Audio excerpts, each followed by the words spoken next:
KaraokeBooks. Treasure Island. Written by Robert Louis Stevenson. Audiobook. Chapter 31. The Treasure Hunt. Flint's Pointer. "Jim," said Silver when we were alone, "if I saved your life, you saved mine, and I'll not forget it. I seen the doctor waving you to run for it, with the tail of my eye, I did. And I seen you say no, as plain as hearing. Jim, that's one to you.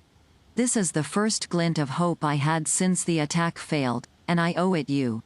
And now, Jim, we're to go in for this here treasure hunting, with sealed orders, too, and I don't like it. And you and me must stick close, back to back like, and we'll save our necks in spite o' fate and fortune." Just then a man hailed us from the fire that breakfast was ready, and we were soon seated here and there about the sand over biscuit and fried junk. They had lit a fire fit to roast an ox, and it was now grown so hot that they could only approach it from the windward, and even there not without precaution. In the same wasteful spirit, they had cooked, I suppose, 3 times more than we could eat, and one of them, with an empty laugh, threw what was left into the fire, which blazed and roared again over this unusual fuel. I never in my life saw men so careless of the morrow. Hand to mouth is the only word that can describe their way of doing, and what with wasted food and sleeping sentries, though they were bold enough for a brush and be done with it, I could see their entire unfitness for anything like a prolonged campaign. Even Silver, eating away, with Captain Flint upon his shoulder, had not a word of blame for their recklessness. And this the more surprised me, for I thought he had never shown himself so cunning as he did then. "Aye, mates," said he, "it's lucky you have barbecue to think for you with this here head. I got what I wanted, I did.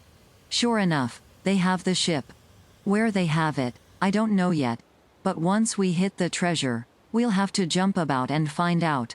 And then, mates, us that has the boats, I reckon, has the upper hand." Thus he kept running on, with his mouth full of the hot bacon. Thus he restored their hope and confidence, and, I more than suspect, repaired his own at the same time. "As for hostage," he continued, "that's his last talk, I guess, with them he loves so dear. I've got my piece o' news, and thank ye to him for that, but it's over and done. I'll take him in a line when we go treasure hunting, for we'll keep him like so much gold, in case of accidents, you mark, and in the meantime. Once we got the ship and treasure both, and off to sea like jolly companions, why then we'll talk Mr. Hawkins over, we will, and we'll give him his share, to be sure, for all his kindness." It was no wonder the men were in a good humor now. For my part, I was horribly cast down.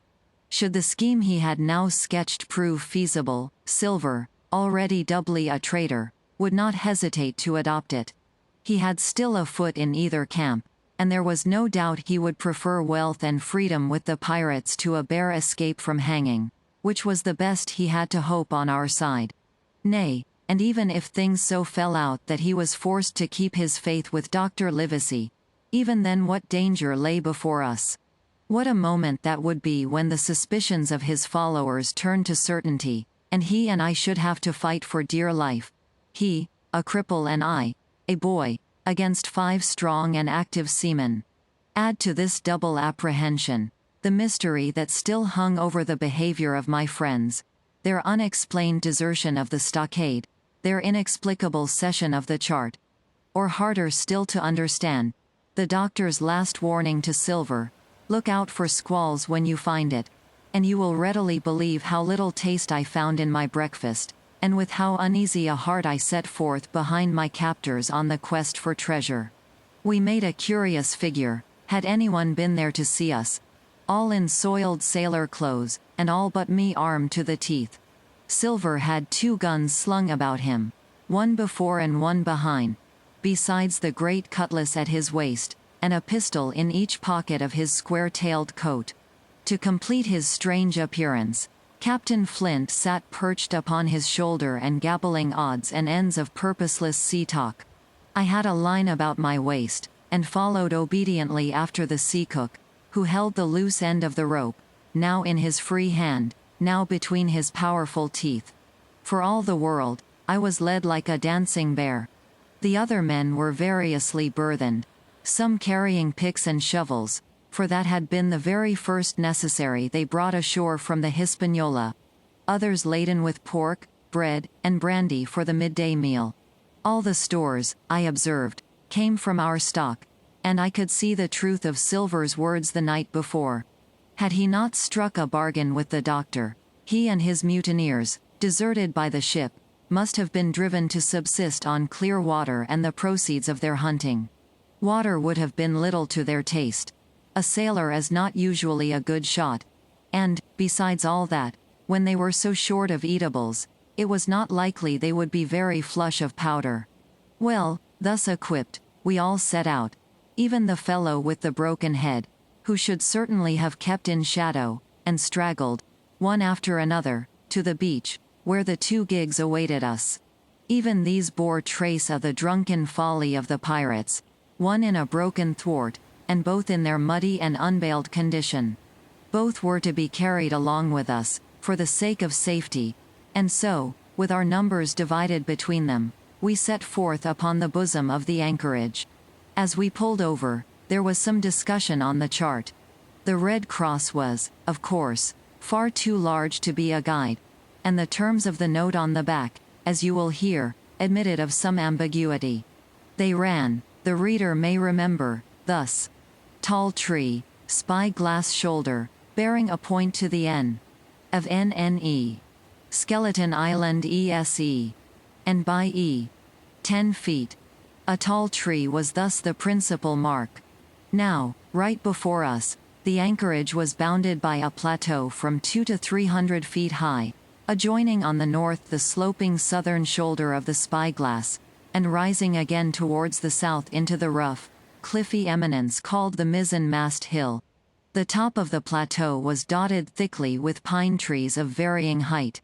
Every here and there, one of a different species rose 40 or 50 feet clear above its neighbors, and which of these was the particular, tall tree, of Captain Flint could only be decided on the spot, and by the readings of the compass. Yet, although that was the case, every man on board the boats had picked a favorite of his own ere we were halfway over, Long John alone shrugging his shoulders and bidding them wait till they were there. We pulled easily, by Silver's directions, not to weary the hands prematurely, and after quite a long passage, landed at the mouth of the second river, that which runs down a woody cleft of the spyglass.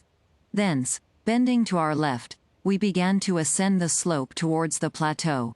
At the first outset, heavy, miry ground and a matted, marish vegetation greatly delayed our progress, but by little and little the hill began to steepen and become stony underfoot, and the wood to change its character and to grow in a more open order. It was, indeed, a most pleasant portion of the island that we were now approaching. A heavy scented broom and many flowering shrubs had almost taken the place of grass. Thickets of green nutmeg trees were dotted here and there with the red columns and the broad shadow of the pines, and the first mingled their spice with the aroma of the others. The air, besides, was fresh and stirring, and this, under the sheer sunbeams, was a wonderful refreshment to our senses. The party spread itself abroad, in a fan shape, shouting and leaping to and fro. About the center, and a good way behind the rest, Silver and I followed, I tethered by my rope, he plowing, with deep pants, among the sliding gravel. From time to time, indeed, I had to lend him a hand, or he must have missed his footing and fallen backward down the hill. We had thus proceeded for about half a mile, and were approaching the brow of the plateau, when the man upon the farthest left began to cry aloud, as if in terror. Shout after shout came from him, and the others began to run in his direction. "He can't, found the treasure," said old Morgan, hurrying past us from the right, "for that's clean atop." Indeed, as we found when we also reached the spot, it was something very different. At the foot of a pretty big pine and involved in a green creeper, which had even partly lifted some of the smaller bones, a human skeleton lay, with a few shreds of clothing, on the ground. I believe a chill struck for a moment to every heart. He was a seaman, said George Mary, who, bolder than the rest, had gone up close, and was examining the rags of clothing. Leastways, this is good sea-cloth. Aye, said Silver, like enough. You wouldn't look to find a bishop here, I reckon. But what sort of a way is that for bones to lie? 'Tain't in nature. Indeed, on a second glance, it seemed impossible to fancy that the body was in a natural position. But for some disarray, the work, perhaps, of the birds that had fed upon him, or of the slow-growing creeper that had gradually enveloped his remains. The man lay perfectly straight, his feet pointing in one direction, his hands, raised above his head like a diver's, pointing directly in the opposite. I've taken a notion into my old numbskull, observed Silver. Here's the compass. There's the tip-top pint o' Skeleton Island, stickin' out like a tooth. Just take a bearing, will you, along the line of them bones. It was done. The body pointed straight in the direction of the island, and the compass read duly ESE. And by E. I thought so, cried the cook. This here is a pinter. Right up there is our line for the Pole Star and the Jolly Dollars. But, by thunder, if it don't make me cold inside to think of Flint. This is one of his jokes, and no mistake. Him and these 6 was alone here. He killed 'em, every man. And this one he hauled here and laid down by compass, shiver my timbers. They're long bones, and the hair's been yellow. Aye, that would be Allardyce. You mind Allardyce, Tom Morgan? Aye, returned Morgan. I mind him. He owed me money, he did, and took my knife ashore with him. Speaking of knives, said another, why don't we find Hyson lying round? Flint warned the man to pick a seaman's pocket, and the birds, I guess, would leave it be. By the powers, and that's true, cried Silver. There ain't a thing left here, said Mary, still feeling round among the bones. Not a copper doit nor a baccy box. It don't look natural to me. No, by gum, it don't, agreed Silver. Not natural, nor not nice, says you. Great guns. Messmates, but if Flint was living, this would be a hot spot for you and me. 6 they were, and 6 are we, and bones is what they are now. I saw him dead with these here deadlights, said Morgan. Billy took me in. There he laid, with penny pieces on his eyes.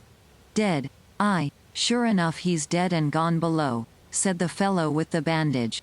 But if ever spirit walked, it would be Flint's. Dear heart, but he died bad, did Flint. Aye, that he did, observed another. Now he raged, and now he hollered for the rum, and now he sang. 15 men were his only song, mates, and I tell you true, I never rightly liked to hear it since. It was main hot, and the windy was open, and I hear that old song comin' out as clear, and the death haul on the man already. Come, said Silver, stow this talk. He's dead, and he don't walk, that I know. Leastways, he won't walk by day, and you may lay to that. Care killed a cat. Fetch a head for the doubloons. We started, certainly, but in spite of the hot sun and the staring daylight, the pirates no longer ran separate and shouting through the wood, but kept side by side and spoke with bated breath. The terror of the dead buccaneer had fallen on their spirits. KaraokeBooks.